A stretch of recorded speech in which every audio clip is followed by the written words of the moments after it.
bapaknya mau mondok, udah umur 50 tahun masih pengen mondok. Anak ini yang maintenance, itu udah jadi orang alim, itu jadi mufaqih. Anak ini, anak mau mondok juga 10 tahun. Yang itu bapaknya mondok itu 10 tahun. Himmah bapaknya, umur 50 tahun mondok. Himmah dia, istiqomah.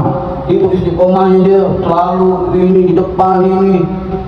Nyampe pulang bapaknya umur 60 tahun. Bapaknya umur 60 tahun dah. Langsung apa? Bapaknya lebih alim daripada anaknya. Bapaknya ini umur 60 tahun lebih kealiman yang melebihi daripada anaknya sendiri yang 10 tahun. Karena apa nih bapak bisa alim ini? Karena semangatnya dia, kemauannya bapak ini ingin melebihi daripada anaknya, lebih langsung Allah kasih lebih. Padahal umur udah berapa? Udah 60 tahun. Mentok gitu, udah